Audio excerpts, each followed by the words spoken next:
precious. How about we go make one? Let's go. 12 inches by 21 inches. I'm gonna separate them. One is for the back of our quilted piece and one is for the front. So I have 12 by 21 and a 12 by 21 piece of batting and a 12 by 21 front. So this doesn't have a right or wrong side, so it doesn't matter. This is my batting, and then our pretty piece we want to be face up.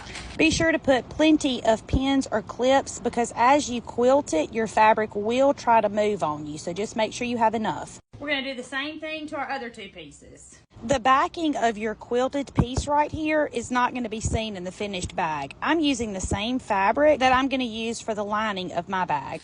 I have 2 pieces for the back and 2 pieces for the front, 9 by 21. I'm going to do the same thing to them. Same thing, plenty of clips or pins, and you're not going to see that fabric, but again, I'm choosing to use the same fabric that I'm using for the lining of my bag. This is quilting cotton, and this bag would also be wonderful made out of cotton canvas or linen. The front of your bag and the back of your bag will each have 2 pieces. Now I'm going to take my ruler and I'm going to mark my pieces. I'm going to mark mine at a diagonal. You mark yours however you want to. I'm using this Hera, H-E-R-A marker, which is an inkless marker for your fabric. I'm just eyeballing mine, but I know some of y'all won't want to do that. So what I want you to do is take your ruler and go down the longest sides, down each side, and mark every 2 inches. And then I want you to go back and connect those lines. You can connect them to make straight lines, or you can connect them to make the diagonal. It's your bag, so you do it any way you want to. I'm not sure if you can see my marks, but I have an X design on there. I'm going to do this to all 4 pieces. I'm just going to stitch on the lines that I just made. I'm going to stitch and back stitch and sew down that line. I'm just using white thread, and this is a straight stitch. Now you're just quilting your pieces. There's no secret. It's just a straight stitch, slow and steady. Try to sew on the lines that you mark. You want to keep them as straight as you can. You're going to do this to all 4 pieces. Your 9 by 21 pieces and your 12 by 21 pieces. And when you're finished, you'll have 4 quilted pieces. 2 9-inch by 21-inch pieces and 2 12-inch by 21-inch pieces. And this is the most difficult part of the whole project. When you're done quilting your pieces, you're like 75% finished. Now we have all 4 pieces of our bag quilted.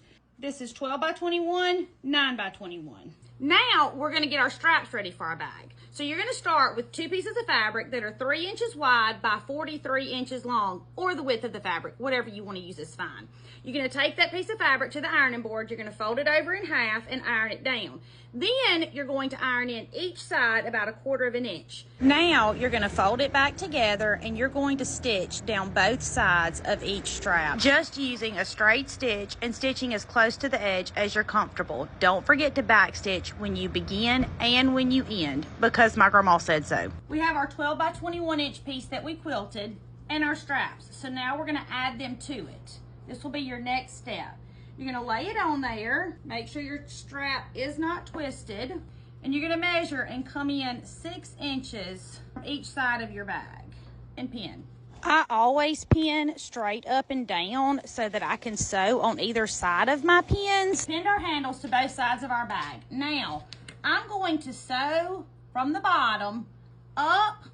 I'm going to stop 1 inch from the top. That's very important. Do not sew this all the way up because you're not finished yet. I'm going to start from the bottom. I'm going to come up about 1 inch from the top. I'm going to go across and I'm going to go down with a straight stitch on all 4 pieces.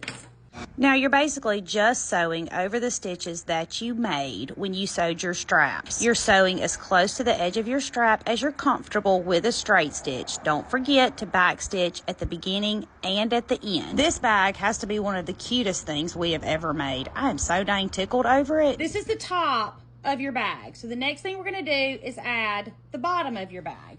That is this 9 by 21-inch piece that you've quilted. So you're going to take it, you're going to lay it pretty side to pretty side, and we're just going to sew a straight stitch across the bottom. I'm just sewing this with a straight stitch and a 1/4 inch seam. I'm going to get the 1/4 inch seam by following the edge of my fabric with the edge of my pressure foot all the way down. I'm going to stitch and back stitch when I start and when I stop.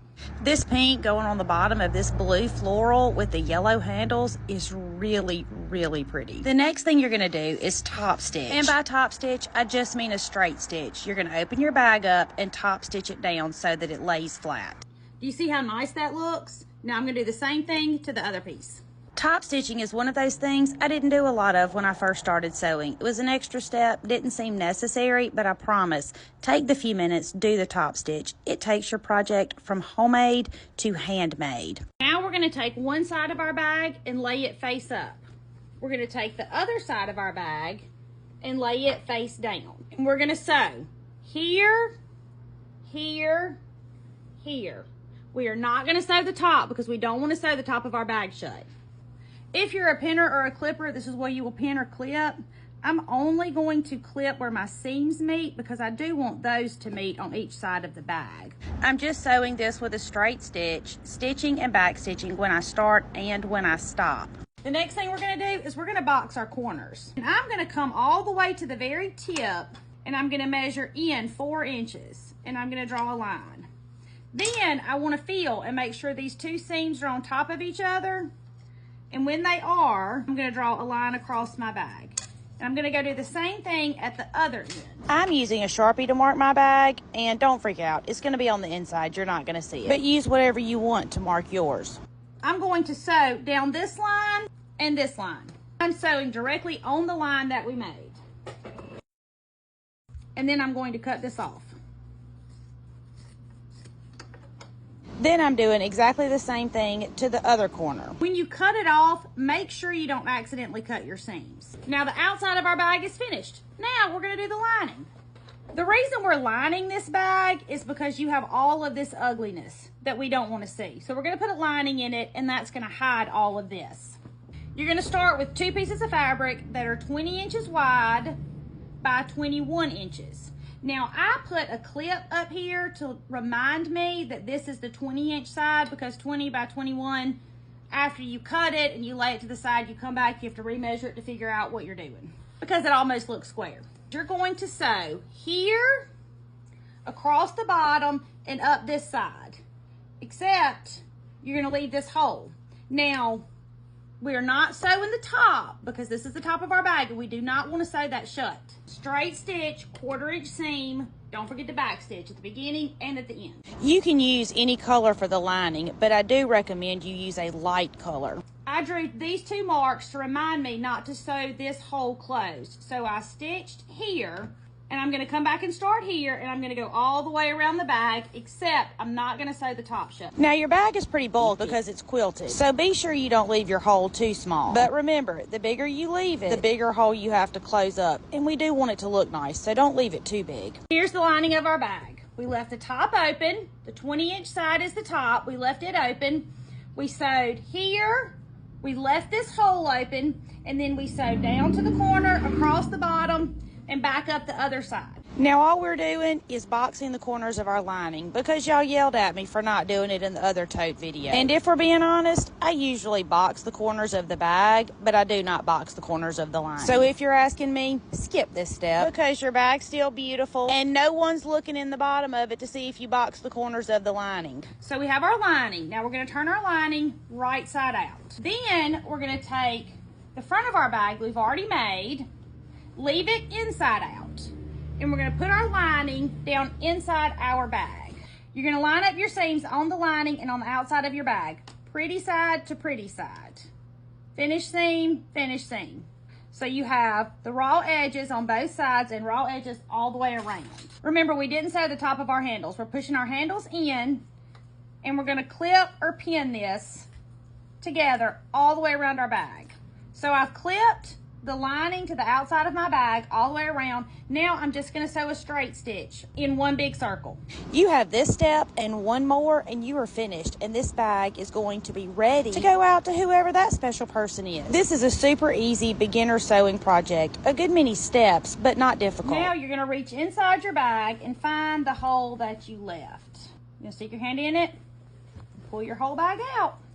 What you can't see is that, yes, I left my hole too small. So I had to take out a few stitches to be able to get the whole bag out. So I'm gonna say leave your hole about 4 inches wide. Mine was about 3 inches and it just wasn't quite big enough. We're gonna close our hole up with a straight stitch. Yes, we are back stitching because my grandma said so. Just fold your fabric in so that it meets and straight stitch it. Push your lining down in your bag. Oh my goodness, this thing is so cute. One more step and we are finished. This step is gonna do two things. It's gonna secure your handles and it's gonna make the top of your bag lie flat. So you're gonna top stitch around the very top of your bag, and when we get to the handles, we're gonna fold those up and sew right over those. I didn't iron mine before I top stitched, and I didn't have any trouble. But if you want to iron yours, you obviously can. And yes, we back stitched at the beginning and at the end. I see lots of people who sew and don't back stitch, and maybe that works for them, but my grandmother terrified me that my project was going to fall apart if I didn't back stitch, so I always back stitch. I don't always mark my holes. I don't always pin. I don't always iron, but I do always back stitch because my grandma said so. Look what you just made. Look at this. You made this probably about an hour because all of the quilting takes so much time. But y'all, this is precious. This is the cutest bag ever. Oh my goodness. Your mama, your coworker, your sister, anybody is thrilled to have this. And if they're not, take it back and keep it for yourself. This is adorable. My name is Tammy. I'm your favorite sewing teacher, and I would love for you to come sew with me.